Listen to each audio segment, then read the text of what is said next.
Paint the doorframe, Rembrandt. Leave the warrior making to adults. Chief Petty Officer Rex Danner's voice knifed across the grinder hard as the California sun on the concrete. A nervous ripple of laughter ran through the line of trainees, young, hungry, aching to mirror whatever tone the instructor set. Near the barracks entrance, the woman with the brush didn't answer. Nora Cade drew the bristles in a clean, unbroken stroke along the trim, wiped the ferrule on the can's lip, and reset her stance as if the insult had never existed.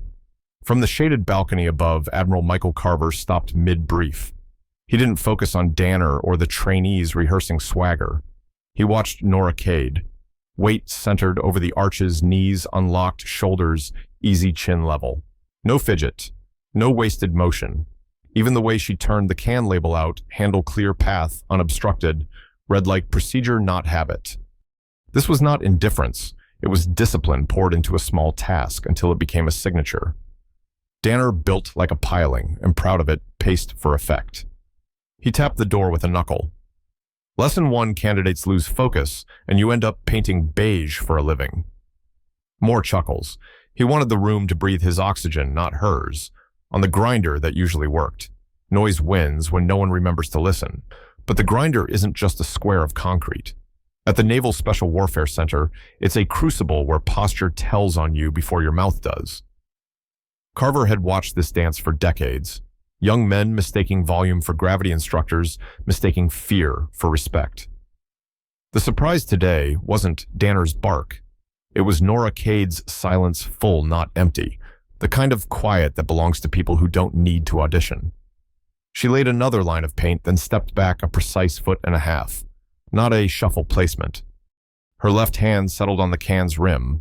Her right hand held the brush in a relaxed, thumbed grip that could shift from fine edge to broad fill without changing angle.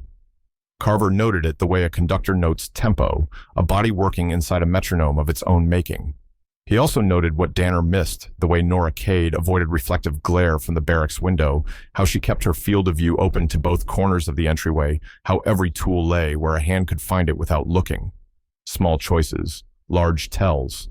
Danner squared to the trainees, eyes here not on maintenance. He didn't see the Admiral on the balcony lean forward, or the way a few candidates had stopped laughing and started watching the painter's hands. He didn't see how tension on the grinder had shifted, how ridicule once easy now sounded thin against the clean whisper of bristles on wood. What sparked it? A brush and a doorframe. Yes, but also a collision of assumptions.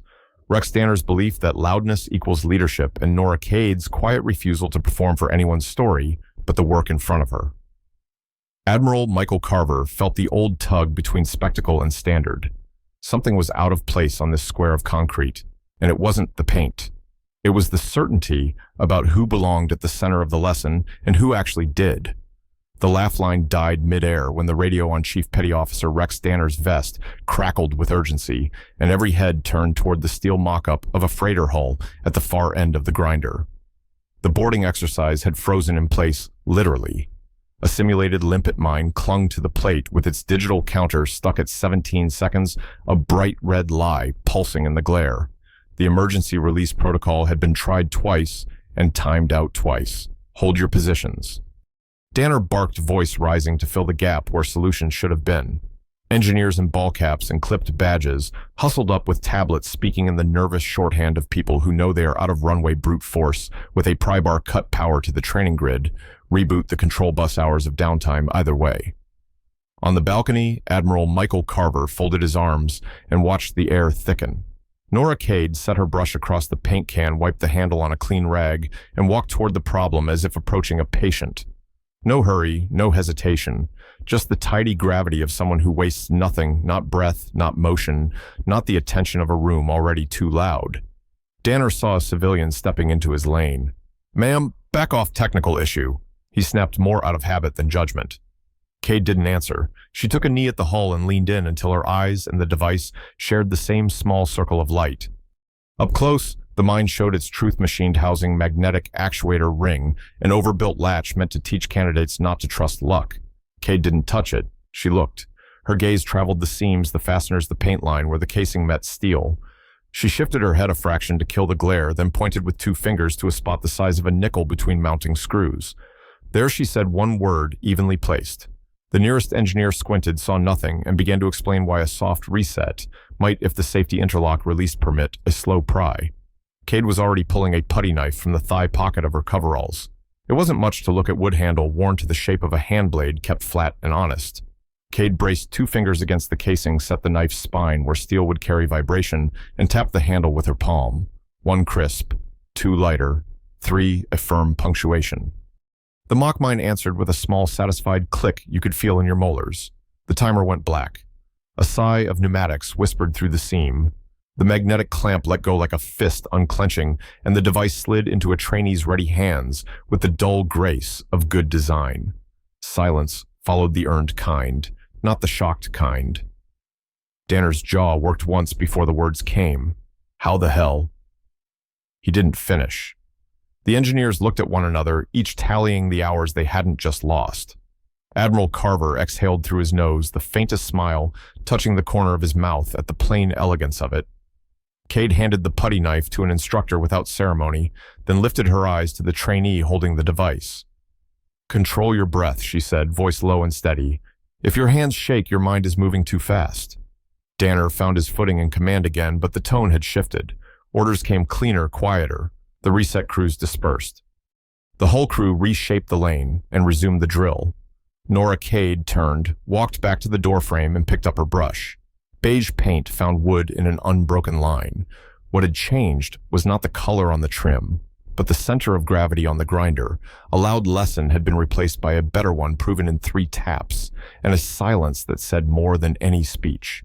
The mine released the lane reset, and Nora Cade went back to her trim line as if nothing had happened. Admiral Michael Carver, hands still folded on the balcony rail, let his eyes follow her wrist as she dipped the brush. A small crescent of ink flashed where her cuff had ridden up a trident, thrust through a stylized sea mine latitude-longitude coordinates etched beneath. It was not decoration. It was a signature one he had seen only in after-action photos sealed under more locks than most flags ever knew. Carver straightened. Operations, he said to the watch officer at his shoulder, verify identity on the civilian contractor painting the East Barracks door. Quietly, no fanfare, just the tone, senior sailors recognize as the hinge between routine and history. On the grinder, Chief Petty Officer Rex Danner was still reassembling his authority-squaring candidates away with short, cleaner commands. He caught the Admiral's movement and glanced up, reading the shift, but not the reason. 2 minutes later, a duty yeoman jogged from the admin building with a rugged tablet hugged to his chest, breathing hard, the way people do when they know a simple message is about to move weight. Carver took the device, tapped through 3 gates of authentication, and turned the screen so only the nearest staffer could see. The header alone would have stopped a room, Cade Nora E, Naval Explosive Ordnance Disposal, Deep Submergence, Special Missions, Liaison Compartmented. Below it sat the cold ledger of a life spent where tools and nerve meet Navy Cross citation redacted, Bronze Stars with Valor 2, Presidential Unit, citation, meritorious commendations for high-risk disablement in denied environments. There were operation names he knew and code names he would never repeat. Carver closed the tablet and started down the stairs. He did not call for assembly. He simply walked to the trim line where Cade had resumed her work, the trainees and engineers parting around him like tide around a piling. He stopped at arm's length. She set the brush across the can, turned, and met his eyes with the same quiet that had traveled across the hull a few minutes before. For a heartbeat, the grinder held its breath. Then the Admiral placed his heels together, squared his shoulders, and brought his right hand up into a deliberate, regulation-perfect salute. No flourish, no speech, just the oldest language in the fleet, rendered without a single wasted inch. Master Technician Cade, he said, voice even carrying to the back row, thank you for your work. The honorific hung there unmistakable. Around them, candidates accustomed to thunder learned what respect sounds like when spoken softly. Cade returned a small, clean nod, acknowledgement without hunger, then eased her wrist back under the cuff, hiding the ink as if tucking away a tool.